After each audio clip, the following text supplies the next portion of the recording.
Welcome to our new podcast. I'm Holly. I'm Danny. And today we have a unsolved case for you that takes place in Muskoka, which is basically in our backyard. But first, before we get into that, I just have a little bit of a Paul Bernardo update. Just in case some of you hadn't noticed in the news recently. So he actually has a parole hearing scheduled in November. So he's up for parole again. He's been doing this since he was captured, basically, or since he was sentenced, trying to be paroled. But I guess the interesting twist on this is that although he is who he is now in a medium security facility. So that may have some impact on this parole hearing. It might make it a little bit more lenient. There's always a chance that he's going to be released. If you saw our last podcast about Paul Bernardo, I had mentioned about sort of the 30-year mark. He was sentenced 25 years to life, so he fulfilled 25 years. He's going on 30, might be approaching 31 years now. So he's at that fine line where there is always that chance. Now, whether being in a medium security facility elevates that chance, we'll have to see. But just so you know, it's in November, so we'll keep an eye on it for you. Yeah, we'll let you know what happens there. So there's a chance he might be paroled? There's always a chance. If he's, I don't know the specifics about what is required of him, but if he's more or less being a good boy and fulfilling his requirements, and now he's past that 30-year mark, there is that little chance. Big chance, no. Small chance that he could be paroled. And will we hear about it when it happens? Or will we hear about it after it happens? So just before we continue with today's video, I'd just like to give a quick shout out to my parents, Dave and Yvonne. Hello. Hi, Mom and Dad. Hi, Mom and Dad. Thanks for watching and always being supportive. Lots of love. But today we're going to talk about a case in Muskoka. Like I said, it's an unsolved case to this day. For those of you that aren't from the area or aren't familiar with Muskoka, it is referred to as Cottage Country. So it's undoubtedly the most beautiful area in Ontario. Oh, yeah. It attracts thousands of tourists and cottagers, mainly from Toronto and Southern Ontario, every year. It has over 55,000 full-time residents and over 100,000 vacation homes, so it is literally cottage country. Where we live in Ontario, cottage country is sort of north of us, just north. So cottage country sort of trickles down into our area. So we're still in a tourist area or cottager area. We've taken a bit of a drive through Muskoka looking for some abandoned places. Yeah. Abandoned Ontario took us deep into the heart of cottage country. Yeah. Like deep in there. It is surrounded by 1,600 lakes and the Canadian Shield. It's just beautiful. I'll put a few pictures up, a video if I can find something appropriate, just so you can see what it looks like. But despite all of its beauty and popularity, Muskoka is not immune to horrific crimes itself. And this one's pretty serious, everybody. It's the reason that we're doing it is because it's a very, very important case, but also it's ongoing. And we're just in the right area where we might strike a nerve, or the right person might see it. So, yeah. So this particular case, it's a tragic, unsolved case of disappearance of 4 senior citizens, and it sort of revolves around the Laan family, which they're all pretty much criminals, one way to put it. They're a literal crime family. Yeah. Yeah.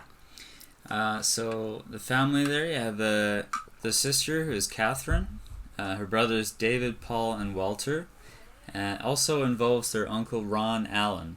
They're a self-proclaimed Christian family, but they decided to start a business together in Utterson, Ontario. That's near Huntsville, and it was on the shores of Siding Lake.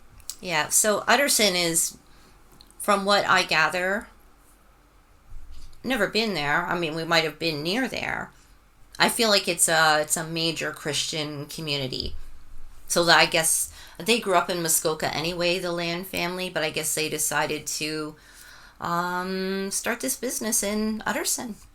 So they would open low-income housing and retirement facilities. And one of these properties was located at 970 Yearly Road. And some of the residents were on a farm property, which was at 132 North Lancelot Road, which is just west of Huntsville.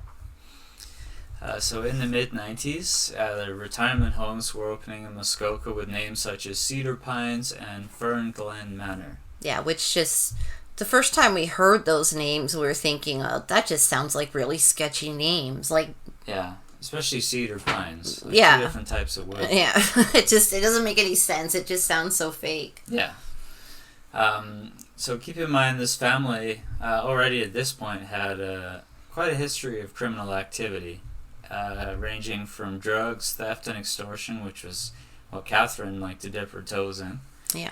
And the boys, they liked to, well, a lot of them were charged with breaking and entering, fraud, and one of them was even charged with impersonating a police officer. So they're well known to the public at this point as quite a nuisance. Yeah, the Laan family was well known in that area where they lived, and just notorious criminals, especially the boys. Usually what they would do, they'd have members of the Laan family, they'd go to hospitals and homeless shelters around Toronto. They would invite people to their retirement homes up in Muskoka, which again, we've said how beautiful it is and how it attracts most people up there, so it would have sounded like a dream come true for most of these seniors. They offered a home for half the cost of basically anywhere else, and provided beautiful scenery, professional care, and even an on-site dietitian was among the things they were promised. So the Laan family, they would target seniors that seemed to have very little or no family at all, usually had health and mobility challenges, and they just fallen out of touch with the community support systems, so like care, nutrition, and shelter. So in just a few short years, in the mid to late 90s, 16 residents would die in these facilities, but only 12 of these deaths would be reported by the Laan family themselves to the proper authorities. So we must note here that the future investigation would show that the Laan family continued to collect and cash pension checks and other government checks after these seniors had passed away, which is, of course, not very Christian. No, not very Christian-like. It's terrible. It's quite sad. I mean, these seniors, they didn't have anybody anyway. And for them to take up, and live with these horrible people in the later years or, the last days of their life, that's sickening. So Catherine, she was active in the Christian community in Utterson, Ontario. She even volunteered as treasurer of the Muskoka Christian School PTA. She had children that attended the school. The CBC, which is the Canadian Broadcasting Corporation, conducted an interview with 2 members of the school committee who mentioned that they grew suspicious of Catherine. As she was the treasurer, she would often miss meetings, and when she actually did attend, she wouldn't have any reports to show the rest of the board. Yeah, imagine, oh my goodness. Imagine you're in a meeting and your treasurer is just not showing up. Or when they do, they don't have reports, or they're sketchy reports. Like how, oh my goodness. It went on for a little while too. And this is what we mean when we say how unchristian like it is, where That's so sneaky. yeah, they even put themselves out there as active Christians, and then they're just duping other good people who are actually Christians. Only extorting money, and as a Christian, but also from the school board of the school her children were attending. Yeah. Taking away from children. Yeah. Wow. So when the police investigated, in the end they found that Catherine had been extorting money from the school board. It was over $30,000. She was fined and released from her duties as treasurer. For sure. And the family continued to run their retirement homes. $30,000 Yeah. of the children's money in the Christian school. Like, already this one is too much. She's a slickster. That's Yeah. what it is. She's just that good. She's that slick. Apparently it runs in the family. Oh yeah, the whole family. Oof. Yeah.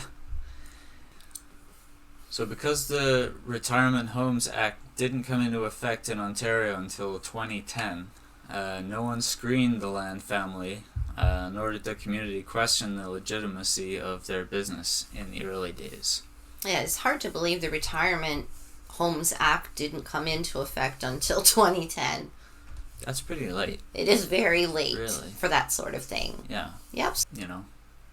The problem with these acts are usually something has to happen before they're even brought to the table, let alone passed, you know. Yeah. So. No, that's true. That's unfortunate, but that's sort of the way it goes. So, instead of the delicious, healthy meals they were promised, the seniors were often fed craft dinner. That was up to 3 times per day. And healthcare was almost non-existent. The seniors were basically just left to fend for themselves.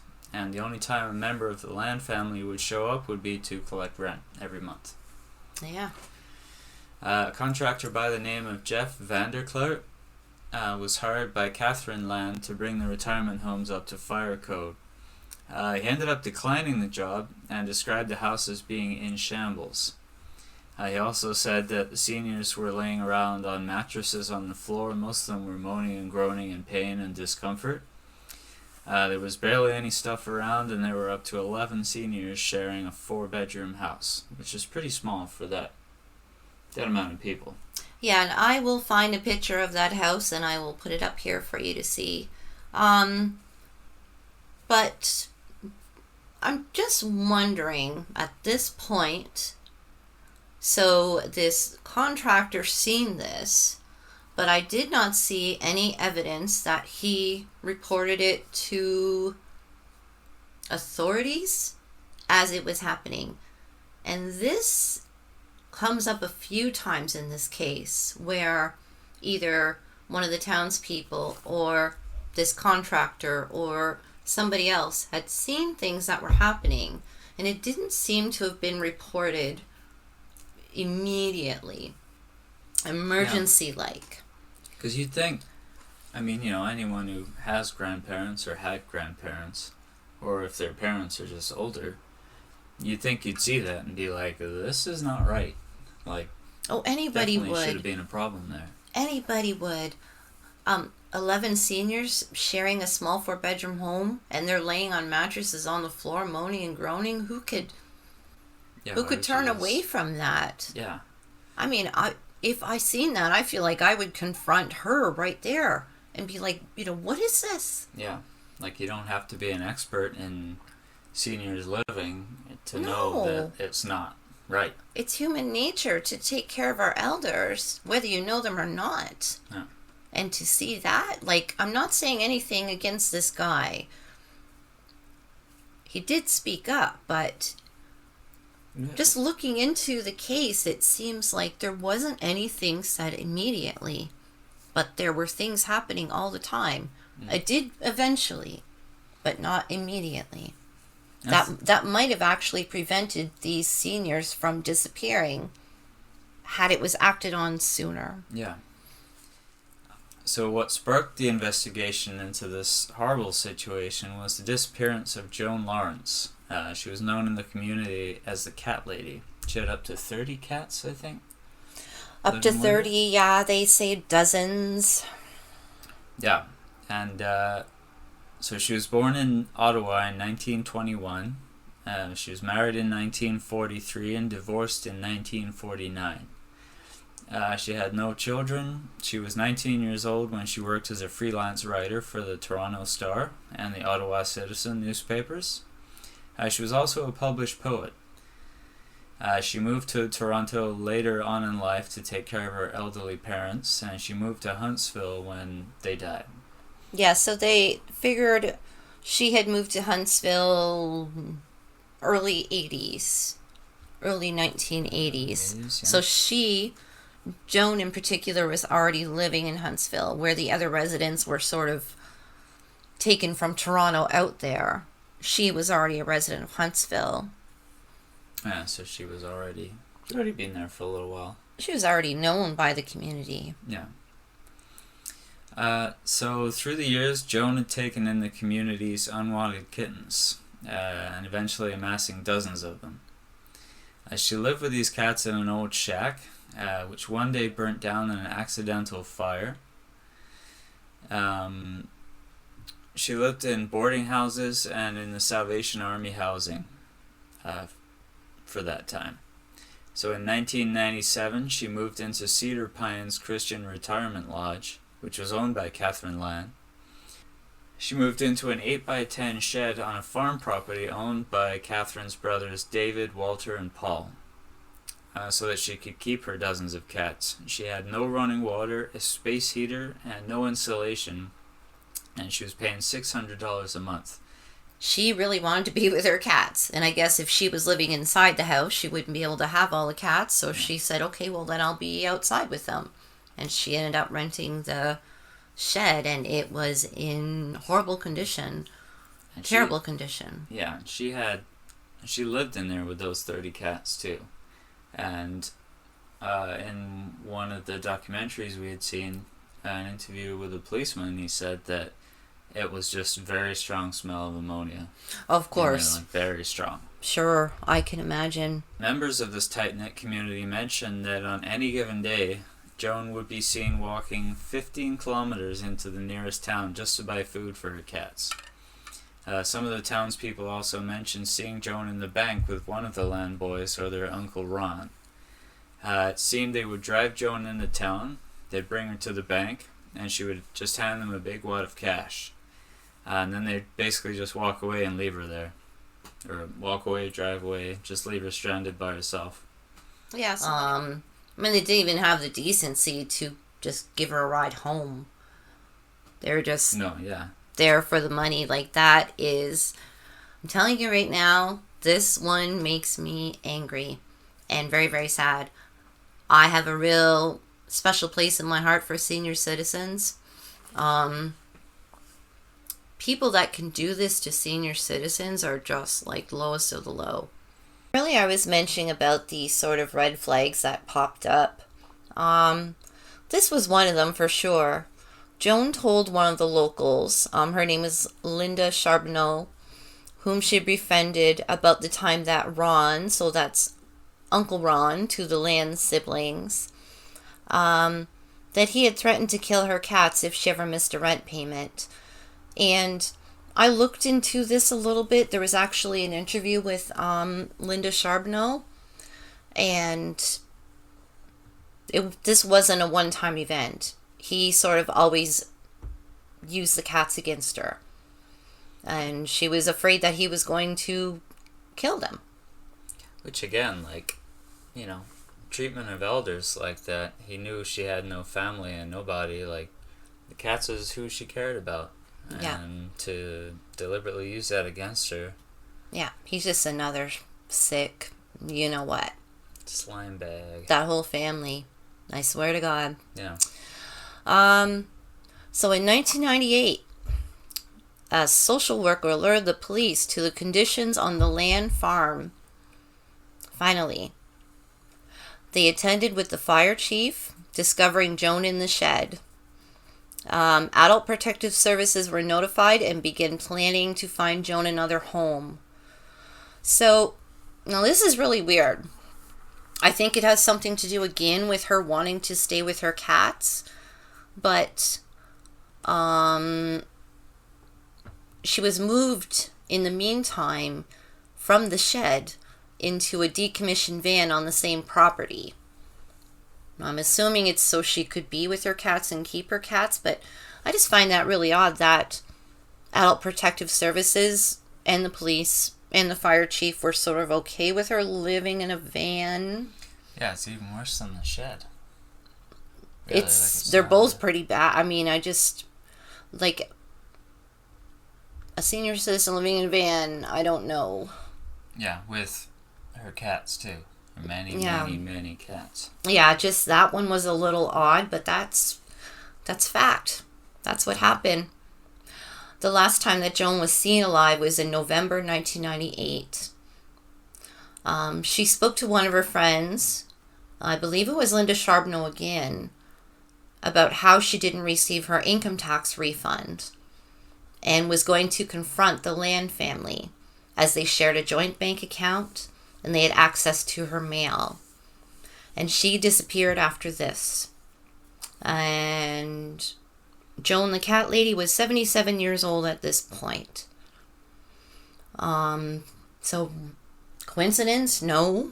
I believe that she was going to talk to people and she was going to say quite a lot about what was happening there. And I think this was in November. So, if you're going to get your income tax refund or whatever, it's usually April, May-ish. So, quite a while had gone by, and police did discover later that Joan did visit a local lawyer to report the theft of $744 income tax refund. So she'd already spoken to a lawyer.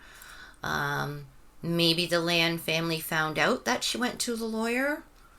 Maybe she did actually confront them and then went to the lawyer. That's unclear. It's not something that we found when we were researching, but she disappeared after this.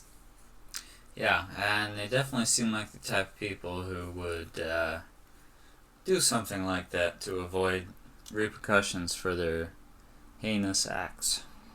Yeah, so you gotta remember too, this is in Muskoka. So Muskoka is a lot of thick woods. Very much, you're in the middle of nowhere out there in some parts, and there's 1,600 lakes. So yeah, a lot of water around there. It would be fairly easy to make someone or more than one person disappear. Joan was reported missing in late 1998 by Alan Marshall, who also resided on the Laan farm, and he had become close with Joan. He told police, now this is very, very interesting. He told police that one evening he heard gunshots and saw a backhoe being operated around the time Joan disappeared. Police obtained a search warrant for the property in December, and despite an extensive search in the lake, on the land, and by helicopter, they didn't find Joan's body. But what they did uncover was 6 cats fatally shot and buried. So upon police investigation, Uncle Ron admitted that he killed the cats. Yeah, there you go. So, like, this family, I'm telling you. Yeah, a whole family. I think that's the thing that strikes me the most, is it's a whole family. Yeah. Including this Uncle Ron. Like, usually it'd be one person out of a family and the rest, are fairly, whatever, normal. But this is a whole family doing this together. Not just the sister and the brothers and the uncle, but also their spouses were involved. Yeah. Everybody knows about these things happening. In particular, taking the money from the seniors. Everybody was in on it. The OPP continued their investigation, and by July 2000, they had discovered 3 more of the Laan's residents were unaccounted for. 90-year-old John Semple, 71-year-old John Crofts, and 70-year-old Ralph Grant. As with many of the other residents of these retirement homes, these men were brought to Muskoka from homeless shelters in Toronto. Again, their pension checks continued to be cashed for months, although they had not been seen on the land property. So here we go again. Police ended up charging them. Police charged David Walter, Walter's wife Karen, Paul, and Catherine, the sister, with defrauding the federal government of $100,000 in benefit money sent to them for residents who had died and for those who were missing. Walter, Catherine, and Paul pled guilty, and they were given conditional sentences and no jail time. As for the other family members involved, their cases were dismissed, which is... Like what? Yeah. So those were dismissed. Walter, Catherine, and Paul were given conditional sentences. So all that really meant was that they basically had to pay back the money. And if they didn't, then they would be facing jail time, I guess. So that's conditional sentence. The land's residences, so the retirement residences, were shut down by authorities. The brothers and sister moved away from Muskoka. Not one of the family members has ever provided police with sworn statements or cooperated with the investigation. Huge red flag. Yeah, definitely. If they won't even get involved or have anything to do with the police, I mean, if you had nothing to hide, you would have no problem. Yeah, and something. They're not even trying to even BS the police. They're No, not that's even true. saying, oh, I seen this stranger here that day, or Joan was talking to this person. Yeah. Never seen them before, or they're not even trying to BS their way. They're just basically Just not at all. nothing to do with it. Not at all helping. Don't know nothing. No. In 2001, Walter Laan, so one of the brothers, told the Toronto Sun newspaper that the family felt victimized and police were trying to sink them for the missing seniors. He added that the case was really a dead issue now. Again, just complete disregard for the seniors that are living there, any who would have survived and the ones who went missing. Like, I mean, if they know how long the people have been missing for, and then they see when the checks are being cashed, it's not hard to put two and two together, you know. And I mean, there are other people, not that they reported it, but other people that could prove that the seniors weren't being taken care of, like, and what kind of business they were running there. That's what I mean about those earlier red flags. Like the threatening Joan with the cats, the seniors on mattresses on the floor, the having craft dinner 3 times a day instead of their nutritious food. Like, people work there, other people live there, everybody's seen these things. Like I said, if this would have been reported earlier, maybe they wouldn't have gone missing, right? Right. Yeah. So that's just the whole thing behind it. I don't know. It's very, very hard for me to understand. It's very, very confusing. I really feel deep down like it could have been prevented. And that's why this case is so tragic. The OPP continued investigating this case, but basically the case went cold, as the bodies were still not recovered, despite extensive searches in nearby woods, on the Laan farm, and nearby Siding Lake. So that's the difference between, and I usually try to compare it to American court system. They do have the burden of proof in America, for sure, but it's a little bit more strict in Canada. Not to say it isn't fairly reasonable in America, but in Canada there has to be 100% proof. So for them to actually go after the Laan family, they have to have those bodies. They have to have exact proof because Canada has a really bad reputation of putting the wrong people in jail. When there was capital punishment here, there was a number of people that were punished, no longer on this earth, who actually found later on that they weren't guilty of that crime. So, and there are some big cases. There are major groups. There are retired lawyers that have formed groups to make sure that this sort of thing doesn't happen. So there's a lot of pressure on the Canadian justice system to be fair. So it has to be beyond a reasonable doubt that they did it. And for them to go any further with it, they need to find the bodies. So far, they're not finding them. Nothing. In 2019, 21 years later, the Fifth Estate, so that is an investigative news program in Canada. It's been around a very, very long time, so anyone who's living in Canada who's into true crime is familiar with the Fifth Estate. Brought attention to this case in a 2-part series in collaboration with Walrus Magazine of Toronto. Police documents were obtained by the Fifth Estate, the majority of it being blacked out.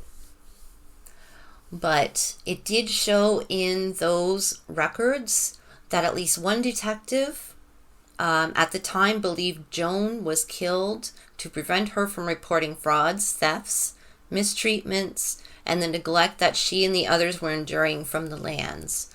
So at least one of the officers or the detectives that were on the case initially had believed immediately that the Laans were involved. I believe this detective was the first one on the case, right? Yes, this was a female officer. She doesn't speak on the case. As a matter of fact, she's not even a police officer anymore. So she started investigating this case. And then soon she was moved to a police, I'm not sure which one it was, but she was moved to Toronto. And then eventually she just left the force altogether. So shortly after the expose on the Fifth Estate, in 2019, the OPP held its first ever press conference in Vaughan, Ontario, on the topic of the senior's disappearance and suspected homicides. So it's considered a homicide now. Again, though, this is a very, very long time after this happened, the disappearances. More than 20 years at this point. So what was happening in those 20 years? How come they didn't hold a press conference? You know, it happened in 1998. They investigated it just, pretty much immediately. Yeah. And then there's that large gap between 1999 and 2019. Like, they couldn't have had a press conference in there. Yeah, and you'd think in 20 years they would have found something or come across anything. There's a lot of ground to cover, sure, but it took them to 2019 to hold a press conference. But also, it was after the Fifth Estate documentary that they did that. Because then the Fifth Estate revisited it shortly after, and I believe they made sort of like a part 3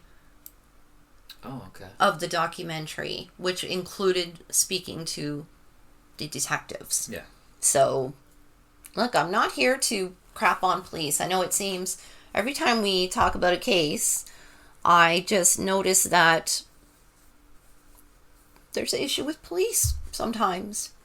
There always seems to be something that's amiss, yeah, it's not taken care of, or a lead that wasn't, snapped up.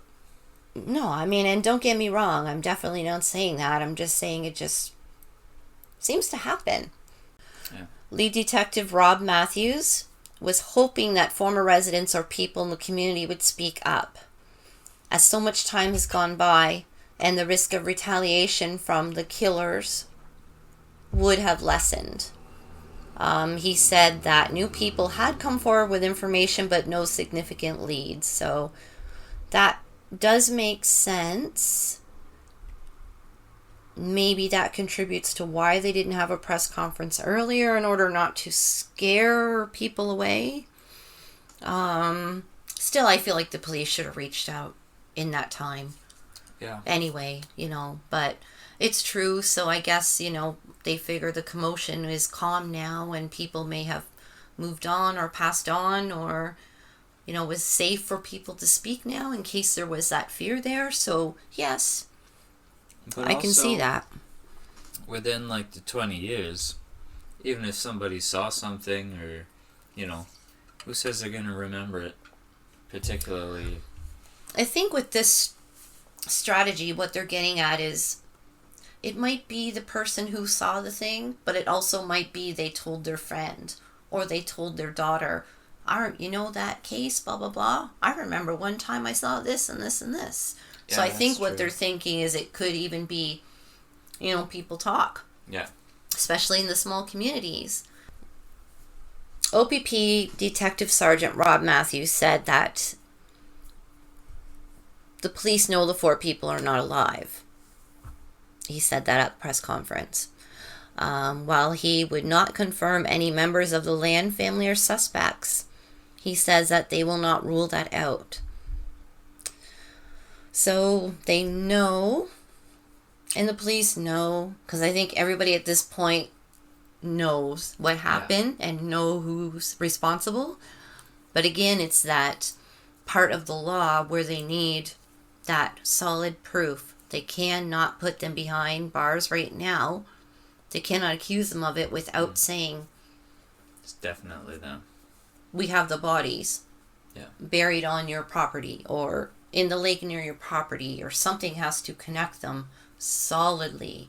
This is super important because, like I said, Canada does not mess with accusing the wrong people of doing things. No. That's just not the way it is. They can't anymore.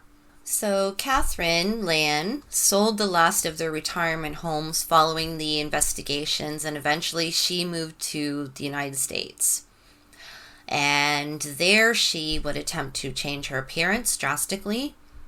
If I can find any pictures, I'm going to put them up here. And the spelling of her last name numerous amounts of times. Walter, one of the brothers, moved with his family back to Southern Ontario. Paul, the other brother, moved to Alberta. David, I believe, was the brother who moved to South Korea. Yeah, I was going to say. I believe he was teaching English there, so he left the country. Yeah. Uncle Ron Allen, actually, I believe he's also in Southern Ontario. So David, the brother, and Uncle Ron Allen are listed in the 2019 police reports as the main suspects in these murders.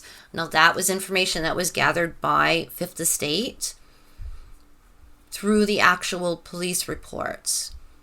A neighbor, Susan Palakis, who lives on the shores of Siding Lake, so not too far from the Laan property, found a set of false teeth one day.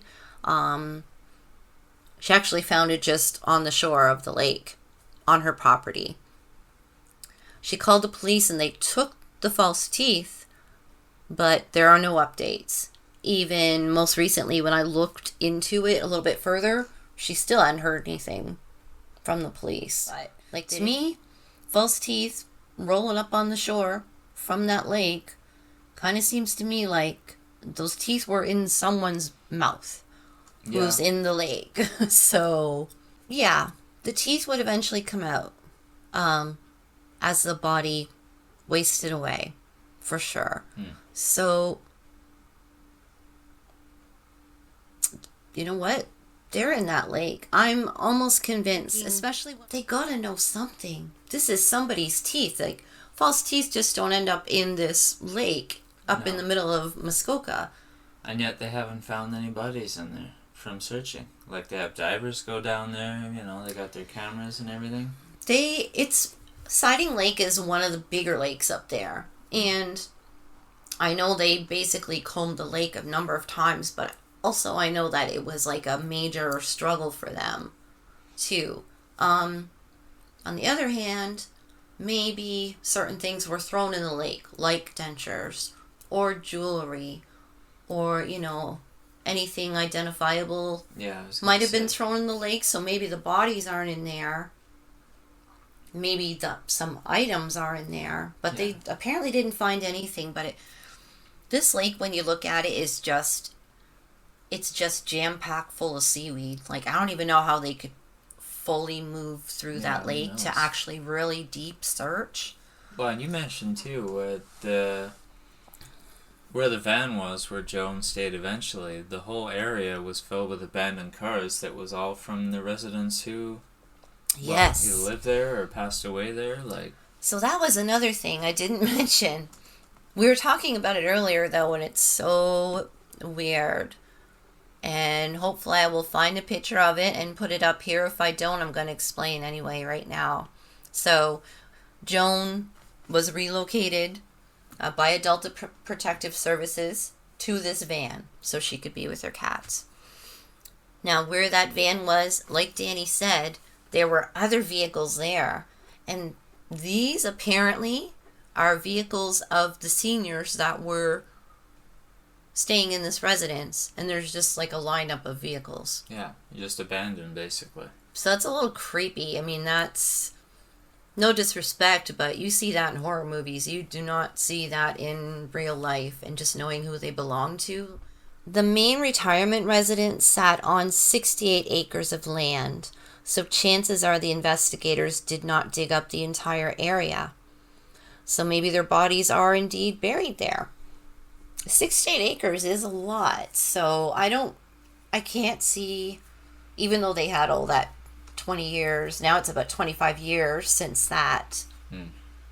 I don't think they dug up 68 acres, although I know they have ways of scanning the ground and whatnot, but did they do that? I don't know. It just seems like there was a lot of drop balls here. Yeah, like there's footage of them investigating, but you gotta wonder again, in like 20-something years, how is there nothing except for a pair of teeth that washed up, and some Like the cat's bodies as well. Cats, yeah. But yeah, how come? Yeah. How come? So updates. Catherine Laan apparently passed away in 2019. No cause of death was disclosed, but her death was confirmed by the Ontario Provincial Police. So Catherine is gone, the sister. So she got away with it, I guess. Yeah. Many of the residents in Muskoka area are still feeling uneasy about the disappearance and pray for closure someday soon. Also, the residents, not all of them, some of them, are calling into question the honesty and integrity of the OPP investigations. They feel that in 25 years, something should have come up, and they question whether this case is truly active. That's sort of where my mind was going at a couple points there. Yeah, as Danny was saying, they probably should have found something more. People are just wondering if they did. Did they and they aren't disclosing? Or are they even investigating it at all, as they say they have been? 25 years is a long time to have nothing. Hey, small possibility that maybe there is nothing more, but where are the bodies? This is for adults. There has to be a way to figure this out.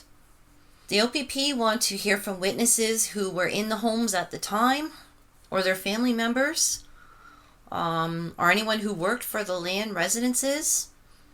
Rewards for information are still in place. And anyone with new information can call 1-877-934-6363, or outside of Canada, 1-705-330-4144. And we're really feeling it about this case. There are many, many reasons. Also because it's close to home, but also it's these poor seniors who just didn't have anybody anyway. And we hope they are not being forgotten. We hope that this case is open and active. Definitely. Because I'm telling you right now, I've looked into it fairly thoroughly, and there is nothing that I found released to the public beyond 2019. There should actually be quite frequent press conferences about this if they're actively investigating it, or they're not investigating it at all, which would be terrible, very sad, yeah, and very much a shame. So they deserve answers. They deserve to be found. Absolutely. As a matter of fact, Joan, the cat lady, now she didn't have any children. She didn't really have any close family, but this is an interesting fact, actually. There was a family member that came forward, and she was like a distant cousin of Joan's. And she said that she is imploring everyone to help. If you know something, please contact the police. They want Joan's body found, and they want to be able to bury Joan with her parents. That kind of got me. So we're hoping that that this case is going to come to a close, that the police get the evidence they need, because these Laan family members are getting much older. Somebody needs to be brought to justice for this, and you're darn right it was them. Yeah. You're darn right it was them. It's gotta be. Yeah.